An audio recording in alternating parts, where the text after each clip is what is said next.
watching Growth Hacks, where we dive into how to scale your business. I'm your host, Ramon Ray, founder of SmartHustle.com and entrepreneur in residence at Oracle NetSuite. And I'm joined with my co-hosts, Kedma Ough and Loren Feldman.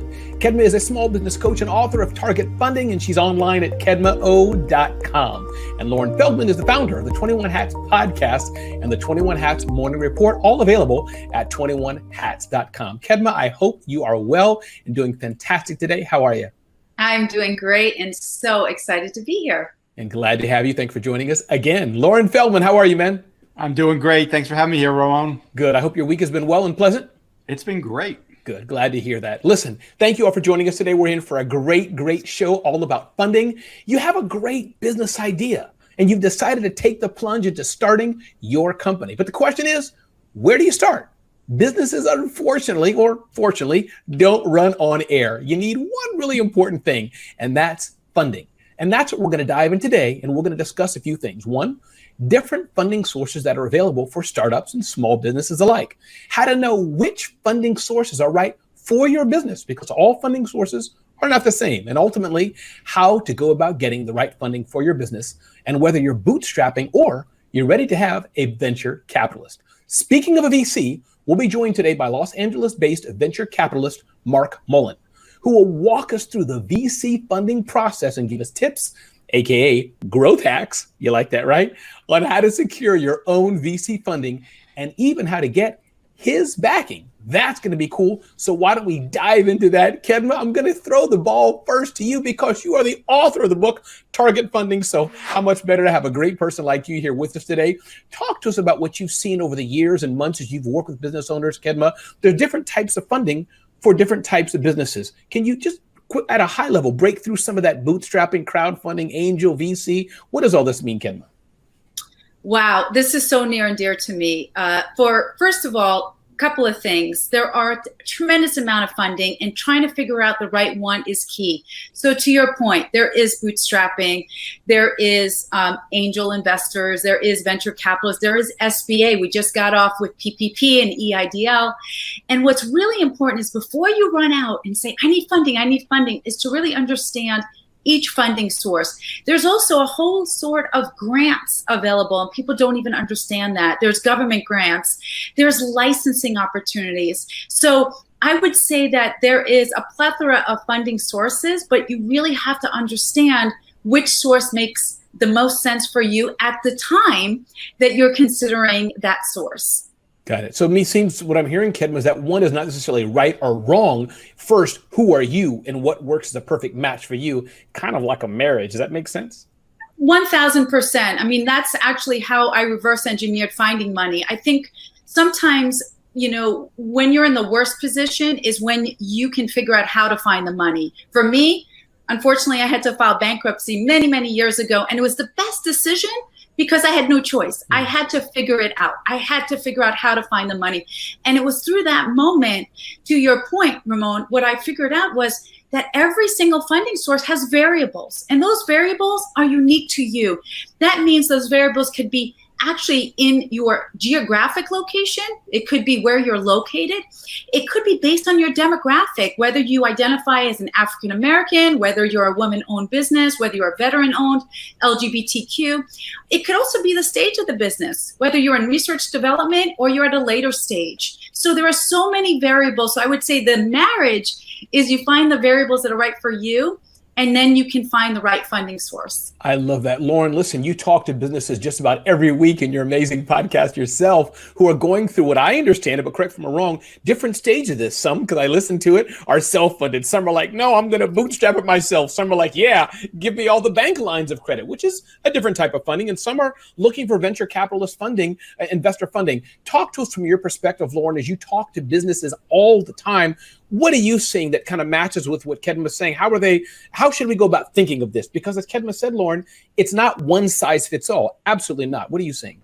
That's absolutely right. Everybody has a different tolerance level for things like debt or for giving up equity. The one thing that I hear that most people have in common is you really want to be careful about the price you pay for whatever type of funding you get. Now, if you take venture capital, you're giving up equity, and that's precious. And even people who have done it successfully have said to me, you really want to wait as long as you can. Don't take it until you absolutely need it. Don't take it until you've gotten your business far enough down the road that you've proven that it's going to work and you can cut the best deal and give up the least amount of equity. And I think that's the thing that everybody talks about the most that I hear. And think about, non-traditional sources. You don't necessarily have to borrow money or raise money. You can also go to a customer and ask them to pay you in advance. If your service is good enough, if your product is good enough, they may cut a deal with you that alleviates the need to take funding.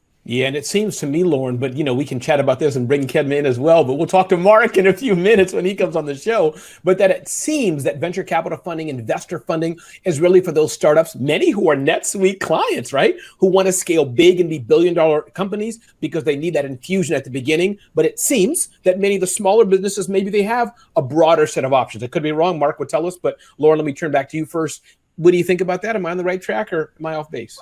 Well, I think everybody has a broader set of options, and everybody should consider it. And even companies that expect to be very large and grow very fast, if they can find another way to do it without giving up equity, they should check that out.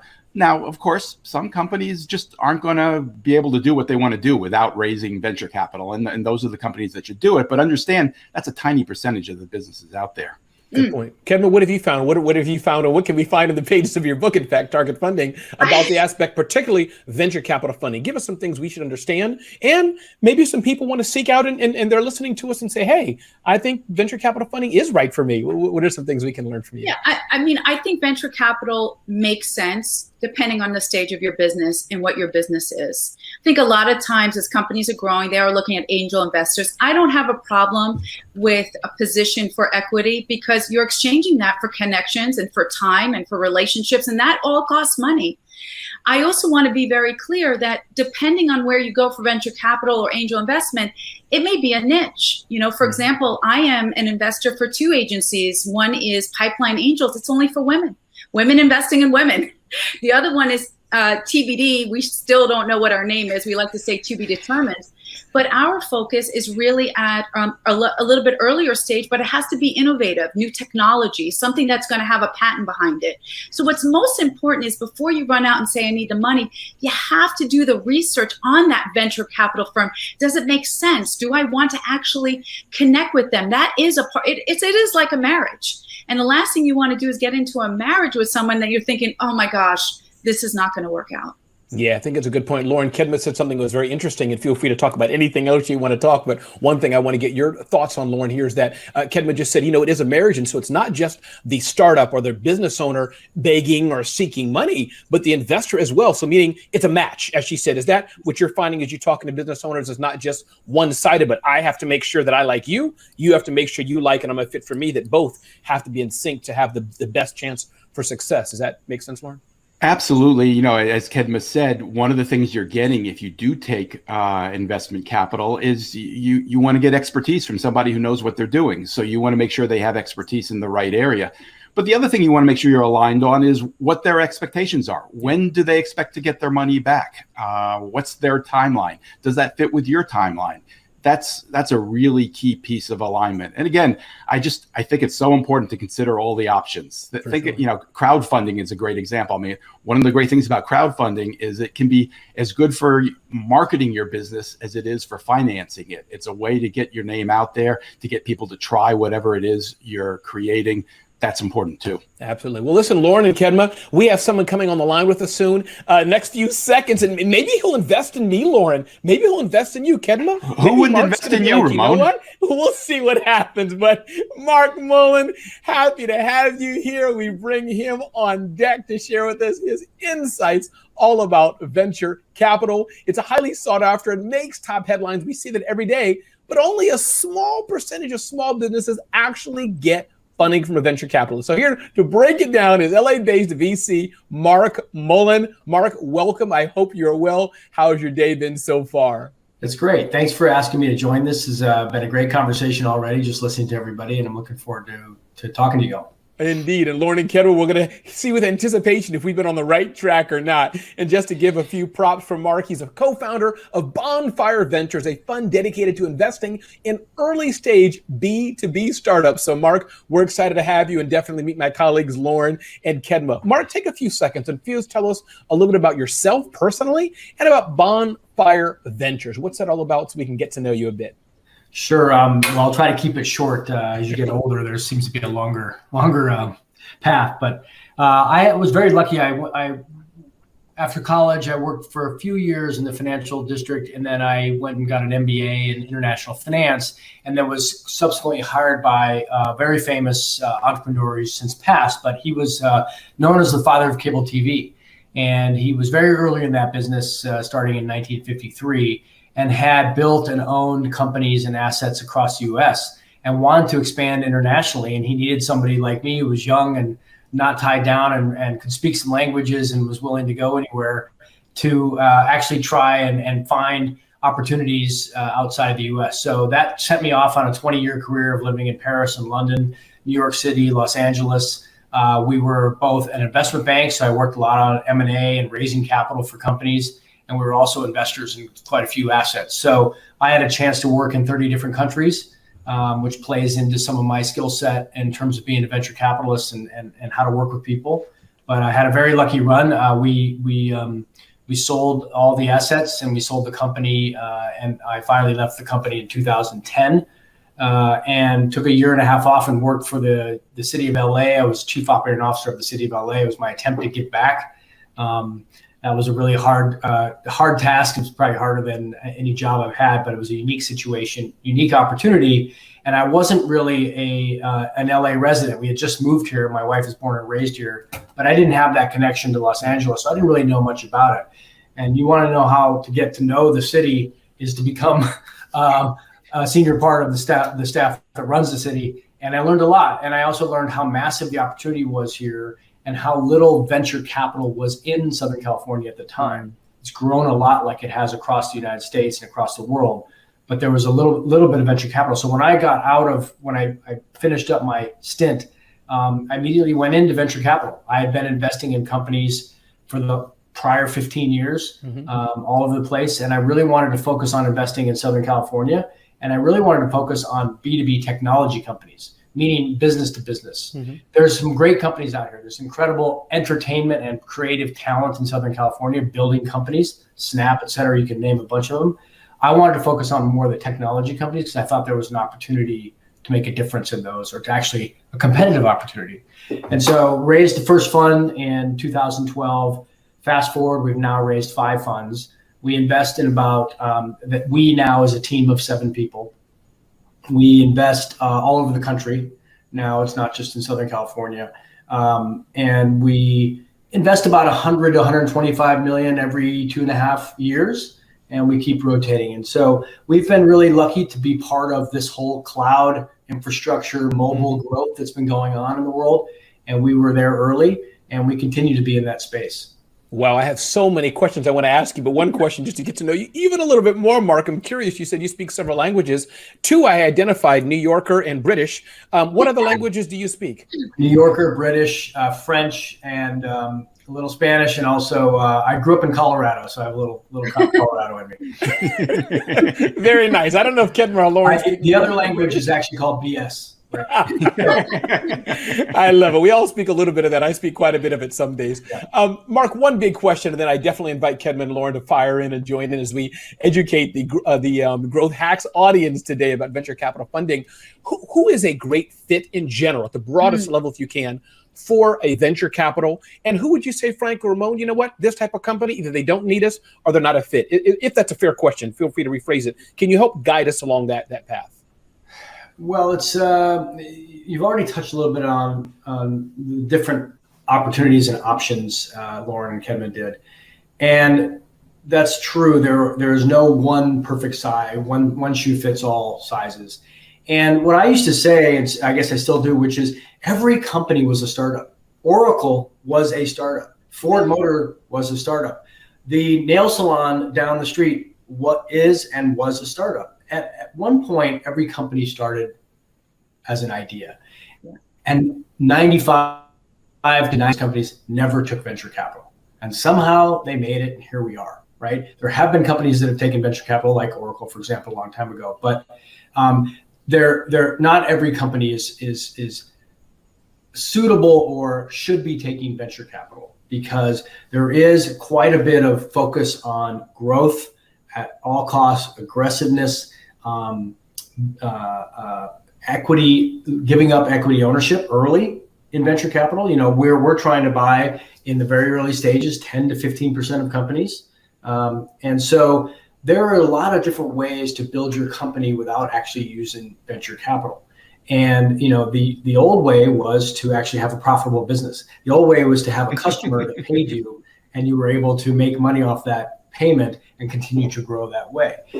In today's environment, there's never been more opportunities or different ways to raise money, whether it's crowdsourcing or hedge funds or venture capital or private equity or banks or individuals, right, who are also lending money and giving money and investing money. There's never been a better time to start a company. There's never been more opportunity to raise money, and there's never been more money in the system to invest. However, I bet there's more companies than ever who have been started. So the success rate is still very low in terms of raising venture capital, if that's a measure of success. But in general, it's still hard to raise money. And I think that we kind of have we feel fortunate in our position that we've been very focused since we started the firm on B2B software. And we only invest in the seed stage. We invest in all the rounds afterwards. We love to follow on and put more money into our companies, but we only invest in the seed stage. So I have a very focused, myopic view of what type of companies we will invest in. And so it's a little bit easier for us to filter through all the different opportunities because I know what we're looking for. That doesn't mean we're going to do that deal once we find it. It's just we kind of know what we're looking for. I love it. Growth Hacks has a limited amount of time, and I have a lot of questions. So, Mark, I have to share you. Loren, I'd love to turn the mic over to you. Anything you wanted to follow up or ask? I know you represent a lot of business owners. What do you think is a question they'd want to ask Mark right now, Loren? Mark, I'm curious if you think the pandemic has had an impact on the availability of venture funds to businesses that don't necessarily have access to Silicon Valley. You're not in Silicon Valley. You're in Los Angeles. I know that's been a venture center for some time now. But given what's happened over the last 18 months and the use of Zoom, is it easier now for somebody in the Midwest to raise venture capital? Yes, if the business warrants venture capital. So let's just take a software company, whether they're in Chicago, Baltimore, Atlanta, Pittsburgh, Denver, or Silicon Valley.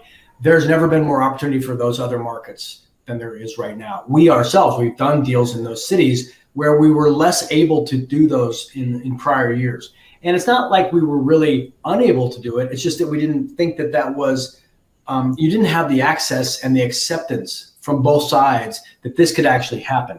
I will add, and I know everybody's gonna needs time here. I will add that what else has changed in the market, though, is the lack of time to get to know each other. I know this sounds like a little bit. You were saying earlier, it's a marriage. Marriage just can take a long time. It should take a long time, or it should take some time to get to know each other before you go into that. And the ability for everybody, for me to meet somebody in Atlanta over Zoom, and for the expectation from the founder to move to a decision much more quickly than they used to in the past, because you might have to have a few meetings, you might have to see each other, you might have to fly there. That has really accelerated the timing to make decisions, which I think will accelerate the bad marriages. Wow. I was going to follow up with that and ask, is that a good thing or not? But clearly you answered the question because, it's like email, right? Kedma and I do messages, and me and Loren, and, Loren will send me a message. I'm like, oh, sorry, I didn't get back to you, Loren. No, it's okay. But what I'm hearing you say, Mark, is that the expectation is faster for the transaction. Kedma, yes. What do you want to follow up with on this? I know, again, you talk to a lot of businesses. You write about this all the time. What should we be asking Mark?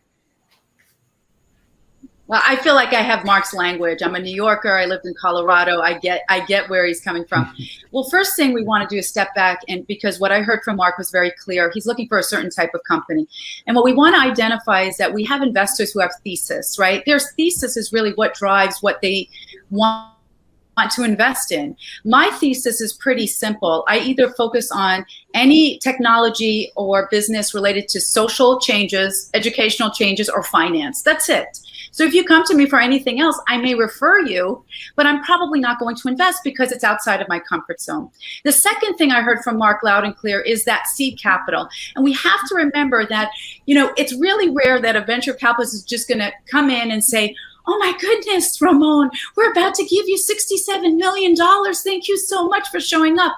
No, there's a reason why they look at the seed operation. They want to test it like anything else. When we're looking at feasibility, we test, we see results. We give you some more money. We test, we see results. We give you some more money. So like when I'm thinking about just our own network, I'm part of a network. We have over 200 investors, right? Our average investment per investor is about $10,000. Well, 10,000, Mark may say, that's not a lot, right? Or so other people say, that's not a lot. But multiply that by the amount of investors, all of a sudden, it could be a game changer. So the other thing I'm hearing loud and clear from Mark is the connections, like what he's going to be able to do where for many companies who may not be able to go to that next level. And that's where his company can step in, not only give cash infusion, because infusion of cash, I've seen a lot of companies get cash infusion and go out of business, okay? The reality is that it has to be the team, right? And how you enter into the market, what your position is. And I guarantee you, anybody that Mark's going to invest in, he's going to be paying attention to that. No, absolutely, for sure. And Mark, to that point, talking about team and other things, Mark, I'm curious, how much is it true? Again, we see it on many of the TV shows that have opened America's eyes to investment in some way, shape, or form. Mark, how much is the human connection involved? Take a look at me and Loren. I'm a very bad leader, but my company is a direct fit for what you want to do. Loren's a great leader, but his company is like, it's not so great, if that's a fair question, if you understand what I'm getting at. Yeah. Help us understand how you decide that, the personal dimension versus the company. How does that work? It's a great question because, again, since we focus on the seed stage, and just so everybody understands, that's not an idea on a piece of paper or even a business plan. It's post that. It's post that they've actually gone out. They've actually got a product. They're actually trying to sell it. We actually prefer that they have a few customers because we call it customer love. It sounds obvious, but it's not. Like when we call the customers that are using your service, we need to detect love for that service or solution. And if we don't, we're not going to be able to manufacture that. We're not going to be able to make the product better. We're going to be helpful in making the product better. We're not the ones making the product better. So that seed stage is kind of after you've got some traction and you're going to raise, let's call it $1.5 to $4 million. We try to get 18 months of runway. So you kind of work backwards. You're like, well, if you're going to burn this much and build this much, you should raise a $3 million seed round is maybe how we look at it. And in the case of these companies, even though we have a little traction, it is a little traction. And so therefore we are really investing in the founders and the team. That's all we've got. We've got 3 customers generating 10,000 in revenue. We look at their backgrounds, we do reference checks, we try to find our own, but we really have to connect with that team as a team, not just one person, but the whole team has to connect with the team as well. And we have to make a bet on that team. That's where it gets really important to generate that personal relationship. Yeah. I have one more question, Mark, and then I want to leave space for Loren and Kedma to have the final questions. But I'm curious, can you talk about a successful investment that you made? I don't need the company name per se, but anything comes to mind. Ramon, we did this, we invested this, and wow, we exited, or even today they're cash flow positive, whatever. Any scenario that worked very well, or one you're like, Ramon, we massively screwed up, and here's why we did it. Again, no names needed, but make a scenario. Help us understand, to learn from you. Well, I'll tell you more about that goal story. I mean, I could give you the stories of the companies we invested in that have become billionaire companies, billion-dollar companies. So Trade Desk and Scopely and Pendo and TaxJar and others. But where I really get a sense of accomplishment or a sense of partnership is in some of the companies where the founders are also learning on the run. They're learning how to build a company, how to create culture, how to build relationships, how to diversify their team, and be in this cutthroat world of selling software to other people. And we have made investments. I particularly made an investment in a company called Involve.ai, and it was 3 years ago. And I just love the team. It was a man and woman combo. They're both from India. They met in high school. They started a company back in India. They sold it. They kind of got taken advantage of. They sold the company for $2 million, which was a lot in India. And the company who bought it sold it for $350 2 years later. So they had built an incredible technology, and they $350 million. Yeah, wow. They learned a lot and came back. They started a company here in the U.S. and they were focused on. I'm going to use a silly analogy. They were focused on making glass. And I said, I don't care if you're making paper clips. I really think you two are special. And so we're gonna put money in. And they struggled to build glass because glass actually is already being done. Just to take my whole story all the way there. But we spent so much time together and learning about each other and really working on certain things that how to build KPI focus, how to actually create hygiene for your board meetings, how to do some of the basics that was going to help them in the future. They eventually figured out the right product, and they eventually figured out the right solution. And they just closed a $16 million A round, which we helped them raise. And it just gives, venture capitalists, we're not all just money people, right?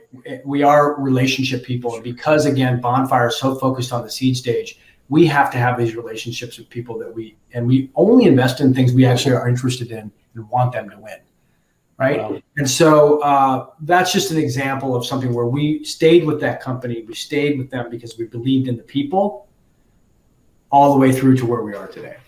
Mark, that is a powerful story. And I have to ask you, Mark, will you come back again if we need some more tips and insights from you to help the Growth Hacks audience? Will you come back again? I would love to come back. I appreciate it. I appreciate it. Mark Mullen, thank you so much for being here. Really appreciate it today. Have an awesome, awesome day. And thanks for joining us. Okay.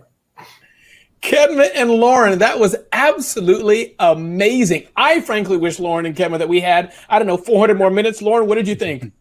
I thought it was great. I think, as we started the discussion by talking about that there are a lot of different ways to go about this, Mark gave a great example of one way that it can work. And I thought that was really powerful. Yeah. And I think it's hopeful. I mean, he admitted, most 95% of whatever it was of business owners have started successfully or not, meaning they've grown, without venture capital. But for that few percent who need it, venture capitalists are there to provide that extra bit of money. And Kedma, you brought it out. It's not just the money. It's the connections, the contacts, and more as well. But Kedma, what did you think about this episode? I mean, I'm so excited. I'm going to have to call Mark and just talk to him offline. But the reality is that he's absolutely right. Anything that I want to invest in, I have to really respect and honor the owners. If I don't believe that they have the persona, the grit, the tenacity, the commitment to go the long way, I don't want to invest in that technology. I have to be honest with you because I know how hard it is to scale companies. So he is right on the mark. And the other thing that is really amazing and is so near and dear to me is it's sort of the superhero story. Mm-hmm. I'm forever trying to help people who have had the challenges. Maybe they've been embezzled or maybe they've had their money taken. And when you can help them overcome that and they win, you win. Yeah. And that is just the true, essence of why, as humans, why we do what we do. It's not just for the money. I like to say it's about the money. It's about changing lives. It's about having fun. And it's about making people successful. So. Yeah. Great episode. Absolutely, it was indeed. And guess what, Loren and Kedma, I totally forgot to remind our audience, they've already been doing it already, but to remind those who needed the prompting, please, this is a two-way show. Type in the comments, ask your questions. The most difficult questions go to Loren. The slightly more difficult questions go to Kedma. And I get all the softballs, ask Mark questions. We're here to serve you here at Growth Hacks. Kedma and Loren, I'm so glad you're with us today. Thank you for being here. Always good to have a show with you, Loren. Thank you. Kedma, thank you. And for everybody else, be mindful that we'll be back on September 2nd at 11:30 Pacific Standard Time. You do not want to miss it. Thank you all for joining us. Don't forget to hit the share button and share it with your friends and everybody else who you know. And until then, we will see you. Thanks for joining us on Growth Hacks. Successful entrepreneurs know without the right tools, you can't grow fast. That's why I created NetSuite, the world's #1 cloud business system. It's everything you need to grow, all in one place. Whether you're doing $1 million or hundreds of millions in revenue, NetSuite by Oracle gives you the tools to scale. You get a full picture of your business: finance, inventory, HR, customers, and more. NetSuite is trusted by over 26,000 companies. Schedule your free